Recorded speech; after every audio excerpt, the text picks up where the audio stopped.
Bom dia, bom dia, bom dia, meu povo lindo! Sejam muito bem-vindos ao nosso encontro do Clube 6:33. Clube 6:33, um acordar cedo para um despertar para a vida. Seja muito bem-vindo.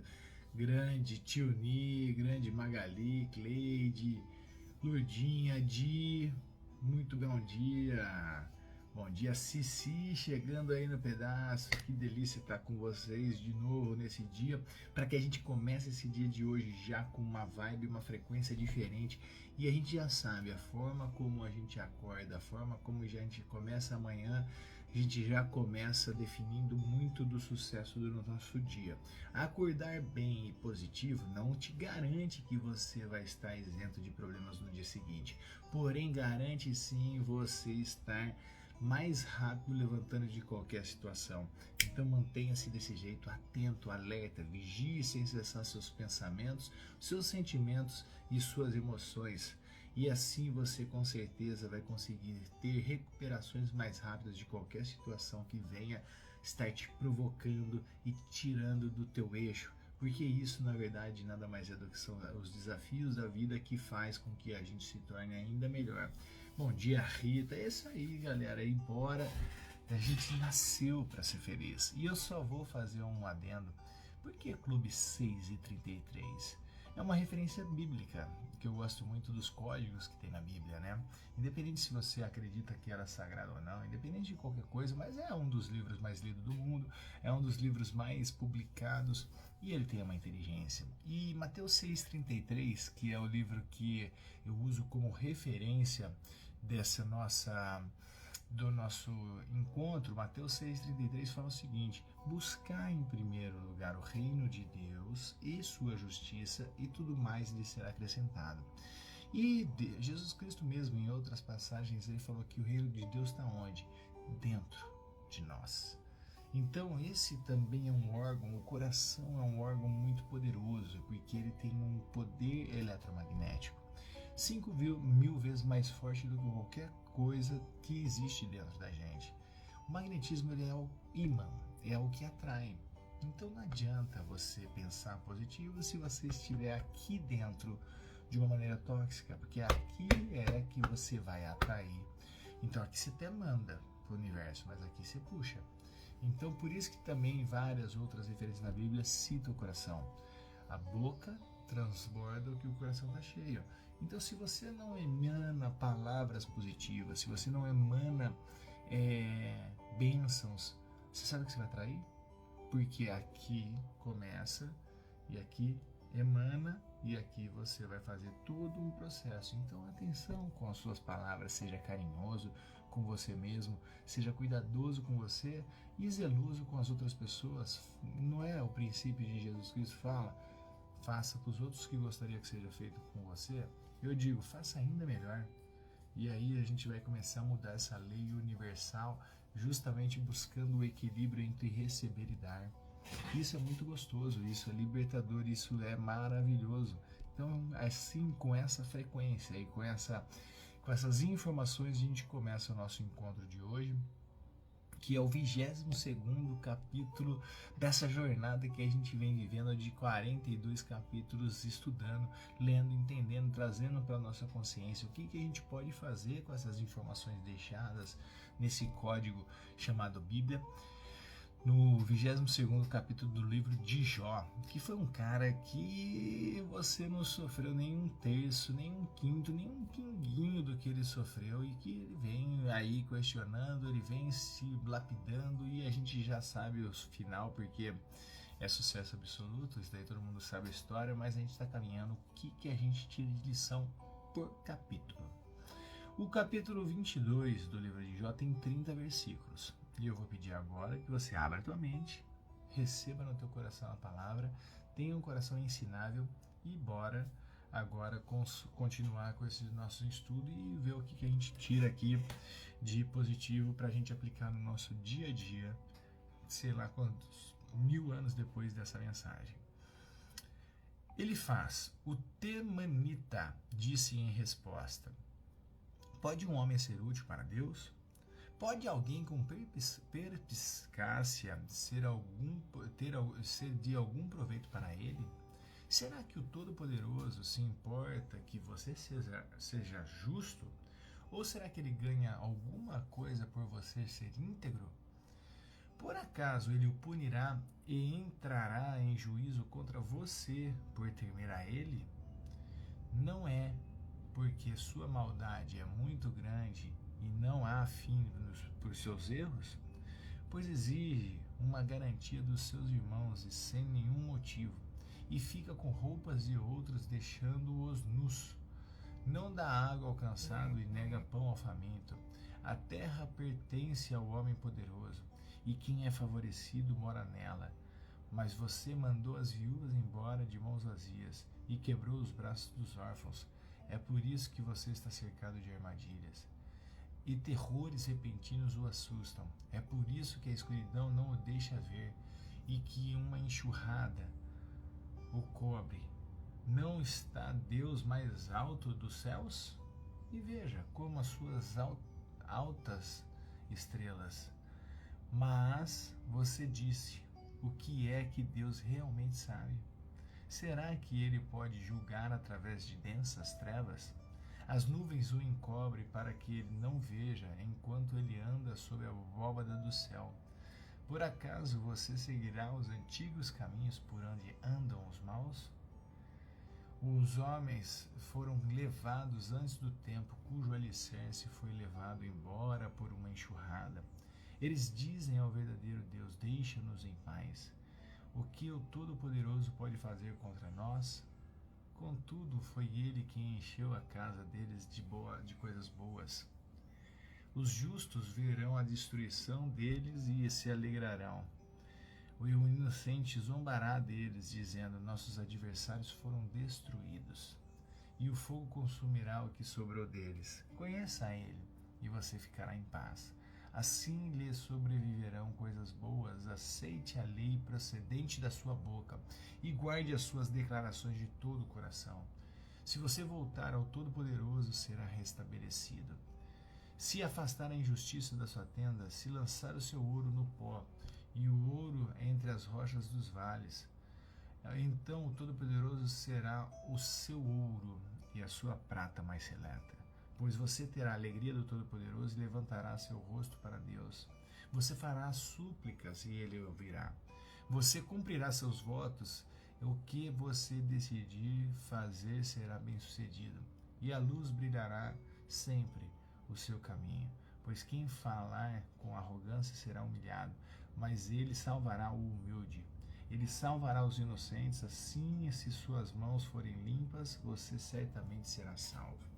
Olha que interessante o que a gente viu aqui nessa leitura do capítulo 22, desses 30 versículos. A gente precisa ganhar consciência e muito dessas informações que são passadas aqui. Dos mitos que aconteceu, muita gente fala da igreja, essas coisas todas, mas aqui, ó, olha que interessante. Deus está aonde? É uma das maiores decodificações que houve nos últimos tempos, é entender que Deus ele é onipotente, onipresente e onisciente, ou seja, oni significa a única potência, onipotente é a única potência, então não existe uma força do mal, existe uma única potência, quer dizer, existe até a força do mal, assim como existe a força do bem, forças que formam a potência, só existe uma. Onipresença, ou seja, ele tem em todos os lugares, em cima, embaixo, dentro e fora. E ele é onisciente, ou seja, a única consciência, então tudo está dentro da consciência dele. E aí a gente lê isso na Bíblia, olha que interessante. Não está Deus no mais alto dos céus? E veja como são altas todas as estrelas.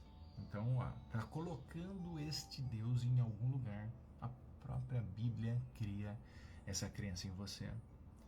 E aí as nuvens encobrem para que ele não veja, enquanto ele anda sobre a abóbada do céu. Como se fosse um ser. Por isso que a gente tem que tomar cuidado com a Bíblia, no sentido da construção de um Deus limitado. Tá? E aqui é uma situação que a gente tem que ter esse bom senso, porque em outras referências da Bíblia mostra a grandiosidade de Deus que ele está em todos os lugares, que ninguém é acima dele, ninguém é abaixo, nem do lado. Se a gente pegar em Isaías, tem essa referência aqui interessante. Então a gente precisa ir conhecendo os detalhes e a gente ir ganhando mais consciência. E aí quando você começa a entender que ele não é um ser que está andando nas nuvens, e sim todas as possibilidades, as infinitas possibilidades que eles dobram, e aí você precisa entender que isso que foi dito em Jó é uma coisa que cria em você um sentimento. Como eu falei no começo desse encontro, que o coração é algo poderoso que atrai aquilo para você, então é sentimento. Então, quanto mais você se sentir mal, ruim, péssimo, mais disso você vai ter, porque é uma frequência, uma reverberação que você vai receber do todo, porque ele tem todas as possibilidades. Mas quando você ganha consciência e muda isso, você entende. Então, o resumo desse nosso encontro de hoje é uma discussão entre Jó e o Elifaz, um amigo dele. Só que esses amigos todos, cada capítulo é uma coisa. Jó responde, os amigos criticam. Então, falando sobre esse pecado de Jó, qual foi? E a injustiça, e sugerindo que esses sofrimentos, eles são consequências de ações de Jó. Você saiba que todas as merdas que você está vivendo, seja consciente ou inconsciente, sim, o responsável é você. Não é Deus que está te punindo por causa disso, é você, dentro do teu nível de consciência, que cria essa situação e você não está percebendo e fica preso no roteiro. Por isso você precisa de ajuda, por isso que você precisa de uma coisa que te livra de tudo isso, o conhecimento. Qual o tipo de conhecimento? O autoconhecimento. Quanto mais você se conhecer, mais feliz você vai ser. Quanto mais você se conhecer, mais libertação. Quanto mais libertação, mais aplicação disso na tua vida. Então o autoconhecimento é libertador porque você vai se libertar de crenças que você não acha que você tem o direito de ser feliz. Ou você acha que tudo que está acontecendo de pior acontece com você e realmente isso vai criando em você essa dinâmica e vira um campo eletromagnético e aquilo começa a se tornar uma realidade para você. Então eu preciso começar a restaurar a minha forma de pensar. E nesse capítulo ele passa um modelo bem profundo e complexo da própria mente humana, né? Que diante das adversidades a gente se conecta com aquela coisa tóxica, né? Então a gente acaba tendo a tendência de ficar se punindo, a gente tem a tendência de ficar se culpando ou a tendência de punir ou culpar os outros, terceirizando a nossa responsabilidade. É porque Deus não quis, é porque ninguém gosta de mim, é porque o governo não ajuda, é porque eu nasci num lugar desfavorecido, e tudo isso começa a criar uma reverberação e você acaba se danando, se limitando por causa desta fala, por causa do pensamento e por causa que tudo, a fala, o pensamento, ele vai gerar uma ação ineficaz. E essa ação, ela vai ter uma reação. Isso é a terceira lei de Newton, é batata. A ação e reação, ação e reação. Tudo que você faz, você vai ter o oposto no mesmo sentido para você. Simples, a lei da ação e reação. Você pega uma bolinha de tênis, se você jogar aqui, ó, toma uma distância de 1 metro da parede, se eu jogar com a maior força que eu puder, a bolinha na parede, pum, pum, ela vai voltar na minha cara. Isso é a lei da ação e reação. Tá? Então presta atenção, o que você está jogando para frente que aquilo está na reação voltando na tua cara. Atenção, é tudo sobre você. E aí quando você começa a perceber, ganhar consciência que nada mais é do que uma luta interna entre as nossas fés e as nossas dúvidas, que destaca sim uma experiência universal de a gente questionar o significado da tristeza, questionar o significado da angústia, da ansiedade, da depressão. Quando a gente questiona, fala assim, peraí, quanto eu sou responsável pela desordem que o vento causou no meu quarto, porque eu que deixei a janela aberta. Vou repetir. Quanto eu sou responsável pela desordem que o vento causou no meu quarto, porque eu deixei a janela aberta. A responsabilidade é nossa, desse vento que entra dentro da gente e desarruma. Então a gente precisa ter consciência para fechar as janelas, para abrir para o sol entrar. Tudo isso é uma responsabilidade nossa. E a gente precisa ter discernimento, entendimento, amor no coração, misericórdia com a gente mesmo, com auto perdão. A gente tem que se apaixonar pela nossa essência, não pela nossa aparência. A gente tem que fazer um processo maravilhoso de autocura. Para quê? Para que a gente possa cada vez mais ter o desapego, ter a ausência do medo e a capacidade de perdoar. Vai chegar um momento que você vai estar tão mais consciente que aí o perdão não vai fazer nem mais parte da tua vida. Você acredita nisso? Quanto mais consciente você tiver de quem você é, menos perdão você vai precisar distribuir, seja para você ou para os outros. Por que isso? Porque você vai perceber que nada mais te ofende. E se não me ofendeu, eu não preciso perdoar. Segue o jogo. Então a maior libertação tua vai ser isso, quando você entender que nós somos eternos aprendizes nessa jornada da vida, e quanto mais a gente aprender, quanto mais misericórdia a gente ter, quanto mais humilde nós formos, quanto mais aberto a desenvolver essa linha de raciocínio e de entender, sentir e aplicar, mais liberto você vai ser. E aí, você entendeu essa parada? Quando você entender que uma das condições que Deus deu, falou o seguinte: é perdoando que se é perdoado. O que significa isso? Se você não tem mais o porquê de perdoar alguém, porque você não se magoa mais, você já se libertou, você está num nível maior. Por isso que Cristo falou: a gente pode fazer coisas maiores do que ele fez. Porque ele já deixou o rastro, ele já deixou os ensinamentos, já deixou as dicas. E assim como todas as dicas que não só foram deixadas por Jesus Cristo, mas por todas as outras grandes pessoas que já passaram por essa terra e que foram relatadas no livro da lei, que é o livro da Bíblia. No Velho Testamento, eu vou te dar uma dica.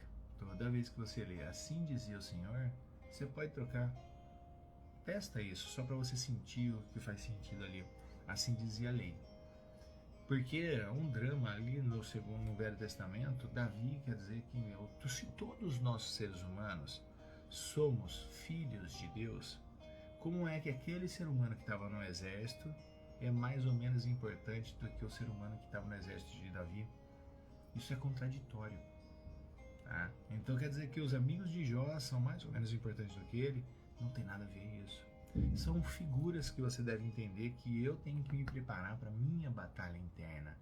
Esse drama é justamente um drama psicológico interno nosso. A gente tem os nossos exércitos que estão querendo nos destruir, e a gente tem os outros exércitos que estão abençoados e ungidos para superar essa nossa tristeza, nossa depressão, a nossa tendência ao negativo, nossa tendência de falar mal, de reclamar.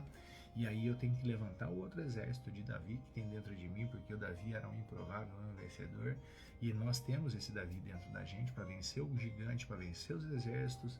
Mas também temos esse Davi dentro da gente que faz você cair em adultério, que você tem toda uma situação que você precisa estar vigiante. E voltando para cá, quando você começa a entender numa forma prática, a gente precisa ter esses ganhos de consciência. Para quê? Para que a gente possa aprender a reconhecer e a lidar com as nossas tendências de buscar culpado, de querer respostas rápidas, de cultivar posturas de uma pessoa arrogante em vez de uma pessoa humilde, ou de vítima. Porque tudo acontece comigo, Deus, tenha misericórdia de mim. Assuma teu papel. Seja responsável, se capacite, persevere, continua, anda, levanta e anda. Caiu uma vez, ele caiu 7, levanta 8. Por isso que você vai ver que 10.000 cairão da sua esquerda, 10.000 cairão à tua direita, mas tu permanecerá em paz. Isso são vocês mesmos, as suas 10.000 versões, suas 1.000 versões, mas você se permanecerá em pé. E aí, quando você começa a ter esse tipo de postura, independente de qual situação que a gente esteja enfrentando, a gente começa a ter uma abordagem muito mais espiritualizada. Só que isso tem a ver com o teu comportamento. Quem fala para você que tem que ser o espírito para mudar o comportamento está iludido, porque o espírito está pronto. O espírito é perfeito, o espírito é maravilhoso, ele que se conecta direto com a fonte. Mas a tua mente mente e o teu corpo está programado. O teu corpo está padecendo, então eu preciso que mude o comportamento para você se conectar cada vez mais com o espírito. Por isso que muitas pessoas não sabem, aí de repente tem um monte de gente que fala mal de uma igreja universal. Por quê? Porque o cara obriga os caras a lá a tomar banho, a colocar um terninho, a escutar uma palavra, a parar de beber, a parar de fumar, a parar de brigar. Isso são parar de beber, parar de fumar, tomar banho, colocar roupa, é comportamento. E aí o cara se liberta dos vícios desta carne. Então ele mudou o comportamento e nisso ele percebe cada vez mais o espírito. Quero que você, que está aqui ao vivo ou assistindo gravado, faça agora um pequeno comentário aqui. Só para eu sentir o que é que você captou desse último momento. Você entendeu, está fazendo sentido que é o comportamento que vai fazer você se tornar melhor? E não você ficar só rezando ou orando, porque entre a oração, prefira a ação correta. Você sabe o que tem que ser feito, só vai lá, levanta e faz. Então eu quero escutar teu comentário. Está fazendo sentido para você? Coloca um joinha aqui. Coloca um joinha, faça um comentário, escreva uma palavra, vamos interagindo. E quando você começa a entender que esse lance é o comportamento para a gente se conectar cada vez mais com o espírito, a gente começa a ter mais resiliência. Boa, Dia. A gente começa a ter melhores escolhas. Grande meu professor Hércules. E aí quando a gente faz essas melhores escolhas, porque nós estamos dominando um pouquinho mais da nossa carne, porque esse androide tem vontade própria. É muito mais tendencioso às coisas do mal. Porque é mais fácil a gente gostar do açúcar, do álcool, gostar de não fazer nada, da preguiça, do que a gente gostar de salada, gostar de treinar, gostar de ler, gostar de estudar. Então a gente precisa se libertar disso, e quem faz isso é o comportamento. Faça pequenas escolhas e comece a cumprir. E depois você vai aperfeiçoando e aumentando as intensidades. Por isso que Cristo falou, eu venci o mundo. Porque ele dominava sobre a carne dele. Ele tinha um domínio sobre o corpo dele, tanto é que no que ele aguentou na crucificação, nenhum ser humano aguentaria. Nenhum ser humano aguentaria. Por que que Pôncio Pilatos foi lá e torturou Jesus Cristo? Porque Pôncio Pilatos não queria crucificar Cristo. Mas Cristo ele estava caçando assunto. Tá? Cristo ele fazia o quê? Ele falava que ele era realmente o Filho de Deus e não era mentira. Só que Pôncio Pilatos sabe que nenhum homem que tá contando ali, tipo, fala que você é corintiano, cara, não sou corintiano, fala que você é corintiano, não sou corintiano, o cara dá umas 3 chicotadas no cara, 3, o cara, eu sou palmeirense, eu sou o que você quiser, sou corintiano, eu sou tudo, porque o homem não aguenta essa tortura. E ele sabia que torturando Cristo, ele ia falar, nem que se fosse mentira, que ele não era filho de Deus, e ele aguentou até o fim. Tanto é que Pôncio Pilatos ficou surpreso, que nenhum homem aguentaria o flagelo que ele viveu. Porque realmente ele estava falando a verdade. Mas ali ele tinha domínio sobre a carne. Será que ele estava ali? Será que ele estava sofrendo mesmo? Por mais que aparente, aquela sangreira. Ele dominava. A dor é um momento, mas a glória é eterna. A dor é um momento, mas a glória é eterna. E é isso que a gente tem que ter o entendimento da paciência de Jó.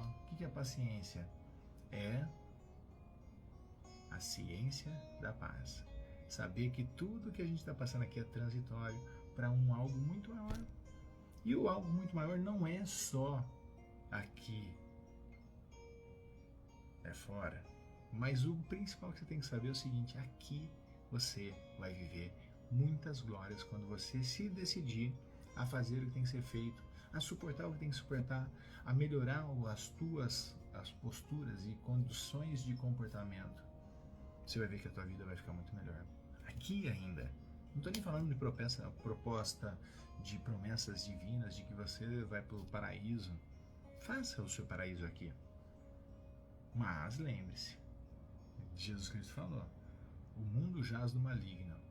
E ele falou com Deus, falou, não peço que tirais do mundo, mas que livrais do mal. Livrai que mal? De você mesmo. Você é o pior mal que pode ter para você, a pior e a melhor bênção. Então, ajuste-se internamente e mude seus resultados. E aí, quando a gente tem esse tipo de postura, a gente começa a ter uma resiliência emocional, a gente aprende a encontrar significado e propósito, mesmo em situações desafiadoras. Isso capacita a gente para crescer como indivíduo e permite que a gente enfrenta qualquer desafio com coragem. O que é coragem? O coração que age. Coragem. É isso que você tem que entender. É o coração que age. Presta atenção nesse ser que está aqui dentro de você, que a gente já começou o nosso encontro falando dele. Guarda isso, volta lá no encontro, assista de novo, porque tem informações que estão aqui que você não está sabendo usar direitinho para você mudar a sua vida. Porque aqui você manda para o universo, mas aqui você atrai. Então presta atenção no que tem aqui em você. E aí a gente começa a mudar de vez a nossa vida. Hoje, esse é o recado. Espero que você tenha chegado aqui de uma maneira e tenha saído um pouquinho, um milésimozinho melhor do que você chegou. Essa é a nossa proposta. Isso que eu estou fazendo, vou falar com todo carinho, eu não estou fazendo por você. Estou fazendo por mim, porque a pessoa que compartilha, a pessoa que estuda é a pessoa que mais aprende. E eu quero que você faça isso com outras pessoas, que você compartilhe o que você entendeu com outras pessoas, porque é assim que você vai se transformar. Seja um egoísta do bem. Compartilhe isso para as outras pessoas, converse com elas, com as outras pessoas, porque você vai se beneficiar, tá? E aí você vai ver que as outras pessoas também vão se beneficiar. Eu tenho certeza que você já não é mais o mesmo do que aquele que começou nesse nosso propósito. E assim a gente vai desenvolvendo 1 milímetro por dia, 1 centímetro, 1 grama. E aí a gente vai começar a transformar a nossa vida para muito melhor. Tá bom? Um beijo no teu coração. Seja feliz porque você nasceu para ser feliz. E amanhã às 6h33 estaremos aqui para analisar o capítulo 23 de Jó. Sucesso! Valeu!